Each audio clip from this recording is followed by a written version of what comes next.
ಎಲ್ಲರಿಗೂ ನಮಸ್ಕಾರ. ನನ್ನ ಯೂಟ್ಯೂಬ್ ಚಾನಲ್ಗೆ ಸ್ವಾಗತ. ಇವತ್ತು ನಮ್ಮ ಮನೆ ದೇವರಿಗೆ ಹೋಗ್ತಾ ಇದ್ದೀವಿ. ನಾವು ವೀರಭದ್ರ ಸ್ವಾಮಿ ಭದ್ರಕಾಳಿಯಮ್ಮ ದೇವಸ್ಥಾನಕ್ಕೆ ಹೋಗ್ತಾ ಇದ್ದೀವಿ. ಸುತ್ತ ವಾತಾವರಣ ಹೇಗಿದೆ ಅಂತ ತೋರಿಸ್ತೀನಿ ನೋಡಿ. ಸುತ್ತ ವಾತಾವರಣ ಈ ಥರ ಇದೆ. ದೇವಸ್ಥಾನಕ್ಕೆ ನಾನು ಇಲ್ಲಿಂದ ಏರಿ ಮೇಲೆ ನಡ್ಕೊಂಡು ಹೋಗ್ತಾ ಇದ್ದೀನಿ. ಈ ಸರಿ ನಾವು ದೇವಸ್ಥಾನಕ್ಕೆ ಬಸ್ಸಲ್ಲಿ ಬಂದಿದ್ದೀವಿ. ಮೊದಲೆಲ್ಲ ವೆಹಿಕಲಲ್ಲಿ ಬರ್ತಾಯಿದ್ವಿ.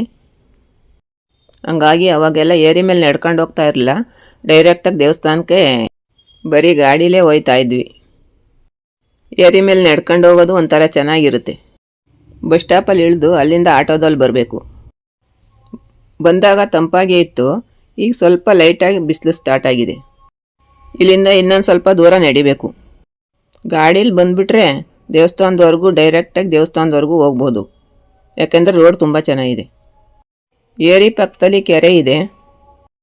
ಇನ್ನೊಂದು ಸೈಡಲ್ಲಿ ತೆಂಗಿನ ಮರ, ಅಡಿಕೆ ಮರ, ಬಾಳೆ ಗಿಡ ಎಲ್ಲ ಬೆಳೆಸಿದ್ದಾರೆ. ಹಳ್ಳಿ ವಾತಾವರಣ ಮನಸ್ಸಿಗೆ ನೆಮ್ಮದಿ ಕೊಡುತ್ತೆ. ಬೆಂಗಳೂರು ಟ್ರಾಫಿಕ್ ನೋಡಿ ಬೇಜಾರಾಯಿದ್ರೆ ಈ ಥರ ಹಳ್ಳಿ ಕಡೆ ಬಂದುಬಿಡಬೇಕು. ಇದು ಬೆಂಗಳೂರಿಂದ ತುಂಬ ದೂರ ಏನಿಲ್ಲ. ಒಂದೇ ದಿವಸದಲ್ಲಿ ನೋಡ್ಕೊಂಡು ಮನೆಗೆ ವಾಪಸ್ ಹೋಗ್ಬೋದು. ಕೆರೆ ಒಳಗಡೆ ತುಂಬ ಬಾತುಕೋಳಿಗಳನ್ನ ನೋಡಿದೆ. ಸಿಟಿಯಿಂದ ಹೋಗೋ ನಮ್ಮಂಥವ್ರಿಗೆ ಇಂಥ ದೃಶ್ಯ ಕಣ್ಣಿಗೆ ಬೀಳೋದು ಅಪರೂಪ. ಬರೀ ಬಾತುಕೋಳಿಗಳಷ್ಟೇ ಅಲ್ಲ, ಬೇರೆ ಬೇರೆ ಪಕ್ಷಿಗಳು ಕೂಡ ನೀರಲ್ಲಿ ಈಜ್ತಾ ಇದ್ವು. ಕೆಲವೊಂದು ದಡದಲ್ಲಿ ಕೂತಿದ್ವು. ಅದನ್ನೆಲ್ಲ ನೋಡಿ ನಿಜವಾಗ್ಲೂ ಮನಸ್ಸಿಗೆ ತುಂಬ ನೆಮ್ಮದಿ ಅನಿಸುತ್ತೆ. ಏರಿಯಿಂದ ಮುಂದೆ ನಡ್ಕೊಂಡು ಹೋಗ್ತಾ ಸೀದಾ ಊರೊಳಗಡೆ ಹೋಗ್ತೀವಿ. ಇಲ್ಲಿಂದ ಒಂದು ಸ್ವಲ್ಪ ದೂರ ಇದೆ ಅಷ್ಟೇ. ಇನ್ನೇನು ಊರಿನ ದಾರಿ ಸಿಕ್ಬಿಡುತ್ತೆ. ಹೇಗೆ ಅನಿಸ್ತಿದೆ ಮಲ್ಲಿಗೆ ಬಂದು? ತುಂಬ ಚೆನ್ನಾಗಿದೆ. ವಾತಾವರಣ ತುಂಬ ಚೆನ್ನಾಗಿದೆ. ನೀರೆಲ್ಲ ನೋಡಿ ತುಂಬ ಖುಷಿ ಆಯ್ತು. ಬಾತುಕೋಳಿ ಎಲ್ಲ ಇದೆ. ಇಲ್ಲಿ ನೀರೆಲ್ಲ ಪಾಚಿ ಕಟ್ಟೈತೆ. ಇಲ್ಲ, ಪಾಚಿ ಕಟ್ಟಿರೋದು ಇದೆಲ್ಲ ನೀರೇ.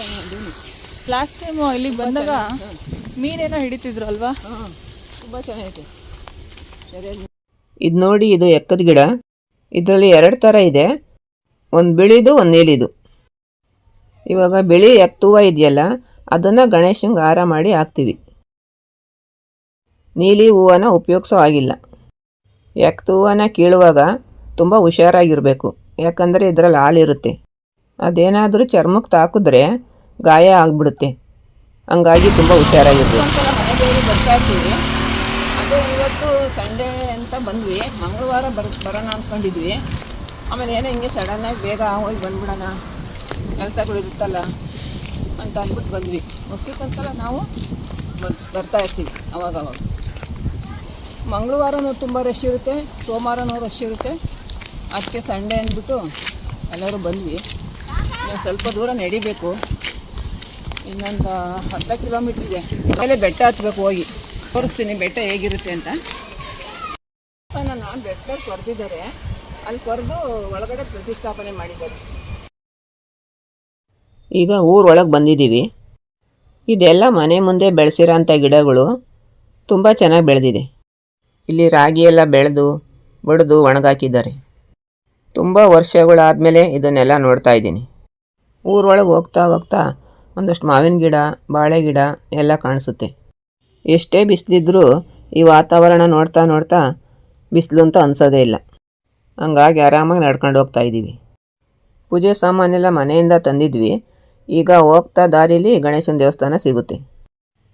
ನಾವು ಭಾನುವಾರನೇ ಬಂದುಬಿಟ್ಟಿದ್ದೀವಿ. ಯಾಕಂದರೆ ನಾಳೆ ಕಾರ್ತಿಕ್ ಸೋಮವಾರ, ತುಂಬ ರಶ್ ಇರುತ್ತೆ. ಭಾನುವಾರ ಆದರೆ ಸ್ವಲ್ಪ ಫ್ರೀ ಇರುತ್ತೆ ಅಂತ ಭಾನುವಾರನೇ ಬಂದಿದ್ದೀವಿ. ಇಲ್ಲಿ ದಾರಿಲಿ ಹೋಗ್ತಾ ಗಣೇಶನ ದೇವಸ್ಥಾನ ಸಿಕ್ಕಿದೆಯಲ್ಲ, ಅದನ್ನು ಇವಾಗ ಕ್ಲೋಸ್ ಮಾಡಿದ್ದಾರೆ. ಹಾಗಾಗಿ ಆಚೆಯಿಂದನೇ ದರ್ಶನ ತಗೊಂಡು ಮುಂದೆ ಹೊರಟಿದ್ದೀವಿ. ಬೆಟ್ಟದಲ್ಲಿ ದೇವಸ್ಥಾನ ಕ್ಲೋಸ್ ಮಾಡಿಲ್ಲ, ಓಪನ್ ಆಗೇ ಇರುತ್ತೆ. ಹಾಗಾಗಿ ಆರಾಮಾಗಿ ನಡ್ಕೊಂಡು ಹೋಗ್ಬೋದು. ಆಚೆಲಿ ಇನ್ನೂ ಬೇರೆ ಬೇರೆ ದೇವಸ್ಥಾನಗಳಿವೆ. ದೇವ್ರನ್ನ ತಲೆ ಮೇಲೆ ಹೊತ್ಕೊಂಡು ವಾದ್ಯ ಎಲ್ಲ ಮಾಡಿಕೊಂಡು ಬರ್ತಾಯಿದ್ರು. ಆದರೂ ನಾವು ಅಲ್ಲಿ ಹೋಗಲಿಲ್ಲ, ಸೀದಾ ಬೆಟ್ಟಕ್ಕೆ ಹೋದ್ವಿ. ಇನ್ನೊಂದು ಸ್ವಲ್ಪ ದಿವಸ ಬಿಟ್ಟು ಹೋಗಿದ್ರೆ ಲಕ್ಷ ದೀಪೋತ್ಸವ ಇರ್ತಿತ್ತು. ಆದರೆ ನಮಗೆ ಗೊತ್ತಿರಲಿಲ್ಲ. ಆಮೇಲೆ ಅಲ್ಲಿ ಹೇಳಿದ್ರು ದೇವಸ್ಥಾನದಲ್ಲಿ ಲಕ್ಷ ದೀಪೋತ್ಸವ ಇದೆ ಅಂತ. ನನಗೂ ನೋಡಬೇಕು ಅಂತ ತುಂಬಾ ಆಸೆ ಇದೆ. ಆದರೆ ಯಾಕೋ ಗಳಿಗೆನೇ ಕೂಡ ಬಂದಿಲ್ಲ. ಬಂದ್ವಿ ದೇವಸ್ಥಾನದ ಹತ್ರ. ಇನ್ನೊಂದು ಸ್ವಲ್ಪ ದೂರ ಬೆಟ್ಟ ಹತ್ತಬೇಕು. ನೀರೆಲ್ಲ ಹರಿತಾ ಇದೆ ನೋಡಿ, ಚೆನ್ನಾಗಿದೆ. ಮಳೆ ಬಂದು ತುಂಬಿರೋದು ಇದು.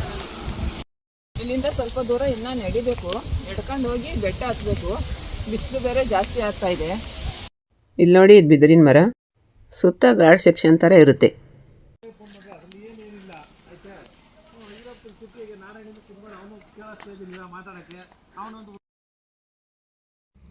ನಾವು ಬೆಟ್ಟ ಹತ್ತೋದಕ್ಕಿಂತ ಮುಂಚೆ ಒಂದು ಗಣಪತಿ ದೇವಸ್ಥಾನ ಸಿಗುತ್ತೆ.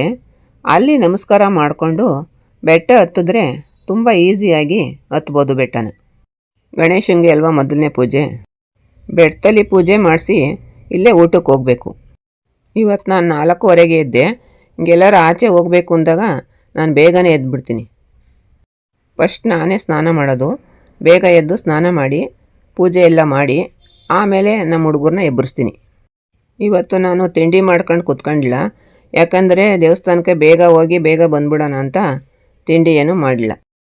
ಆಚೆ ಎಲ್ಲಾದರೂ ತಿಂಡಿ ತಿನ್ನೋಣ ಅಂದ್ಕೊಂಡ್ವಿ, ಅಲ್ಲೆಲ್ಲೂ ತಿನ್ನೋಕ್ಕೆ ಆಗಲಿಲ್ಲ. ಇನ್ನೇನು ಊಟದ ಟೈಮೇ ಆಯಿತು. ಇಲ್ಲಿ ದಾಸೋಹ ಇದೆ, ಅಲ್ಲೇ ಪ್ರಸಾದ ಮಾಡ್ತಾಯಿದ್ದಾರೆ, ಅಲ್ಲೇ ಊಟ ಮಾಡ್ಕೊಂಡು ಬರೋಣ ಅಂತ ಇದ್ದೀವಿ.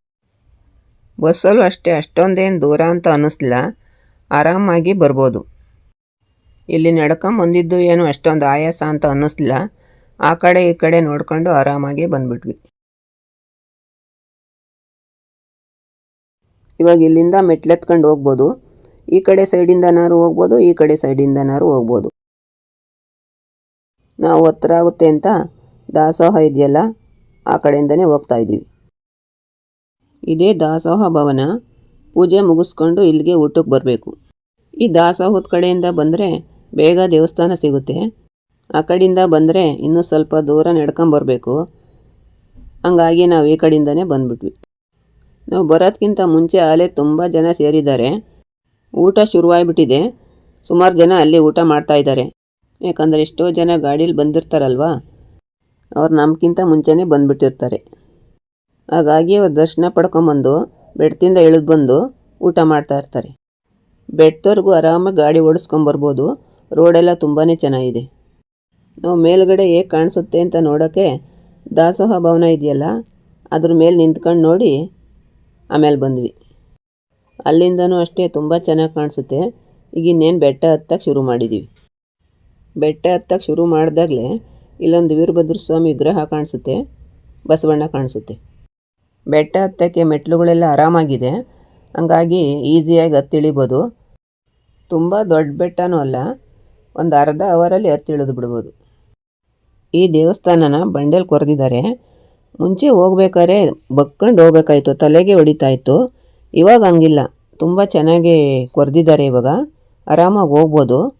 ಆರಾಮಾಗಿ ಹೋಗಿ ದರ್ಶನ ಮಾಡ್ಕೊಂಬರ್ಬೋದು. ಸ್ವಲ್ಪ ಸೆಕೆ ಅನಿಸುತ್ತೆ, ಆದರೂ ಪರವಾಗಿಲ್ಲ, ಚೆನ್ನಾಗಿದೆ. ಇವಾಗ ಮಕ್ಕಳಿಗಂತೂ ಬೆಟ್ಟ ಹತ್ತೋದು ಅಂದರೆ ತುಂಬಾ ಖುಷಿ. ಹತ್ತಾರೆ, ಇಳಿತಾರೆ, ಓಡಾಡ್ತಾ ಇರ್ತಾರೆ.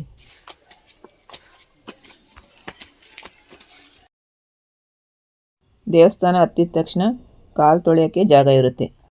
ಈ ಸರಿ ದೇವಸ್ಥಾನದಲ್ಲಿ ಏನೋ ವಿಶೇಷವಾಗಿ ಪೂಜೆ ಮಾಡ್ತಾಯಿದ್ರು, ಹಾಗಾಗಿ ಒಳಗಡೆನೂ ಊಟದ ವ್ಯವಸ್ಥೆ ಮಾಡಿದರು. ಫುಲ್ ದೇವಸ್ಥಾನದ ಮೇಲೆ ಬಂದು ನೋಡಿದ್ರೆ ಈ ಥರ ಕಾಣುತ್ತೆ.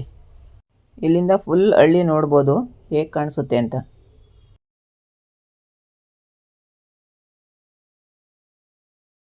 ಇವಾಗ ನಾವು ದೇವಸ್ಥಾನದ ಒಳಗಡೆ ಪೂಜೆ ಮಾಡ್ಸೋಕೆ ಹೋಗ್ತಾ ಇದ್ದೀವಿ. ಜನ ಜಾಸ್ತಿ ಇರೋದ್ರಿಂದ ದೇವಸ್ಥಾನದ ಆವರಣದಲ್ಲೂ ಕೂಡ ಊಟ ಬಡಿಸ್ತಾ ಇದ್ದಾರೆ.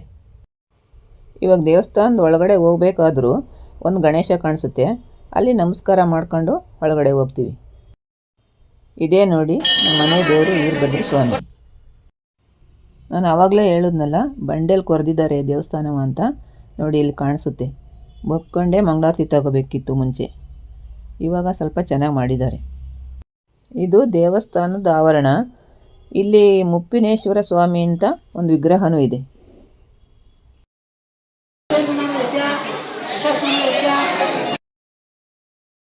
ವೀರಭದ್ರ ಸ್ವಾಮಿ ದರ್ಶನ ಪಡೆದಾದ್ಮೇಲೆ ಇಲ್ಲೇ ಭದ್ರಕಾಳಮ್ಮ ತಾಯಿ ಇದೆ. ಇದು ನಮ್ಮ ಮನೆ ದೇವರು, ಇಬ್ಬರು ನಮ್ಮ ಮನೆ ದೇವರು. ಈ ಸಲನೂ ರಶ್ ಇತ್ತು, ಲಾಸ್ಟ್ ಟೈಮ್ ಬಂದಾಗಲೂ ರಶ್ ಇತ್ತು.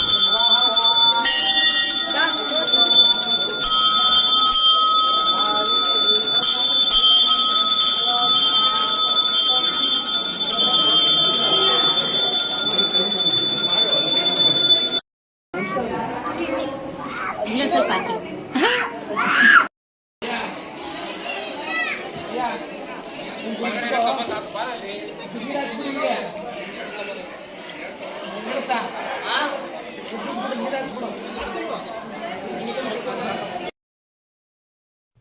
ಇವಾಗ ಪೂಜೆ ಮಾಡಿಸಿದ್ದಾಯಿತು, ಊಟ ಮಾಡೋಣ ಅಂತ ಆಚೆ ಬಂದಿದ್ದೀವಿ.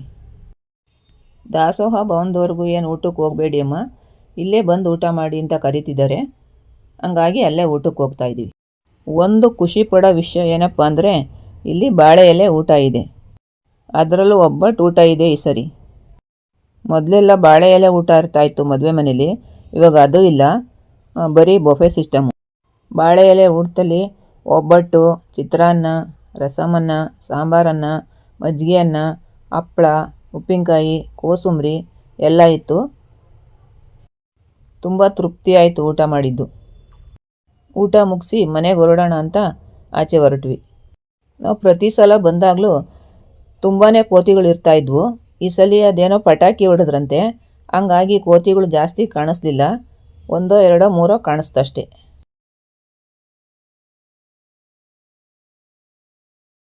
ದೇವಸ್ಥಾನದ ಆಚೆ ನೋಡಿ ಎಷ್ಟು ಚೆನ್ನಾಗಿ ಕಾಣಿಸ್ತಾ ಇದೆ. ಇಲ್ಲಿ ಸ್ವಲ್ಪ ಹೊತ್ತು ಕೂತ್ಕೊಂಡು ಆಮೇಲೆ ಹೋಗ್ಬೋದು ಮನೆಗೆ. ದರ್ಶನ ಎಲ್ಲ ಆಯಿತು, ಇವಾಗ ಮನೆಗೆ ಹೊರಟಿದ್ದೀವಿ. ಬೆಟ್ಟ ಆಲ್ಮೋಸ್ಟ್ ಇಳಿದಿದ್ವಿ, ಇನ್ನು ಸ್ವಲ್ಪ ಇದೆ ಇಳಿಬೇಕು. ಇಲ್ಲಿಂದ ರೋಡ್ ಇದೆ, ಮುಂದೆ ಮತ್ತೆ ಏರಿ ಮೇಲೆ ಹೋಗ್ಬೇಕು ಇವಾಗ ನಡ್ಕೊಂಡು. ಕೆಳಗೋವರೆಗೂ ಇಳ್ಕೊಂಡು ಬಂದ್ವಿ. ಇಲ್ಲಿ ಬಸವಣ್ಣನ ಹತ್ರ ಒಂದೇ ಒಂದು ಕೋತಿ ಕಾಣಿಸ್ತಾ ಇದೆ. ನಾವು ಲಾಸ್ಟ್ ಟೈಮ್ ಈ ದೇವಸ್ಥಾನಕ್ಕೆ ಬಂದಾಗ ಮದುವೆ ನಡೀತಾ ಇತ್ತು. ಇಲ್ಲಿ ಮದುವೆಗಳು ಸಹ ನಡೆಯುತ್ತೆ. ಈ ಸಲ ಬೇರೆ ಫಂಕ್ಷನ್ ಇತ್ತು, ಹಂಗಾಗಿ ಈ ಸಲನೂ ಜನ ಜಾಸ್ತಿ ಇದ್ದರು.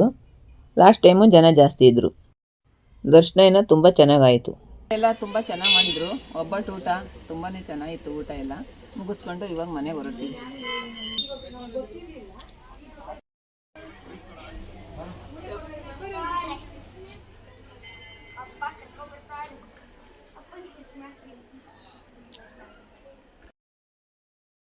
ಇಲ್ಲಿ ಹೋಗ್ತಾ ದಾರಿಲಿ ಒಂದೆರಡು ಫೋಟೋ ತೆಗೆಸ್ಕೊಂಡು ಹಂಗೆ ಮನೆಗೆ ಹೋಗ್ತಾ ಇದ್ದೀವಿ. ನಾವು ಆವಾಗಲೇ ಬಂದಿದ್ವಲ್ಲ, ಅದೇ ದಾರಿಲಿ ವಾಪಸ್ ಮನೆಗೆ ಹೋಗ್ತಾ ಇದ್ದೀವಿ. ನಾವು ಬೇಕಿದ್ದರೆ ಇನ್ನೊಂದು ರೂಟಿಂದ ಹೋಗ್ಬೋದಿತ್ತು, ನಮಗೆ ಬೆಟ್ಟ ಹತ್ತಿ ಕಾಲು ನೋವು ಬಂದಿತ್ತು, ಹಂಗಾಗಿ ಈ ಕಡೆಯಿಂದನೇ ಬಂದ್ಬಿಟ್ವಿ. ಈ ವಿಡಿಯೋನ ಇಲ್ಲಿಗೆ ಮುಗಿಸ್ತಾ ಇದ್ದೀನಿ. ಈ ವಿಡಿಯೋ ಇಷ್ಟ ಆಗಿದ್ರೆ ಲೈಕ್ ಮಾಡಿ, ಶೇರ್ ಮಾಡಿ, ಸಬ್ಸ್ಕ್ರೈಬ್ ಮಾಡಿ.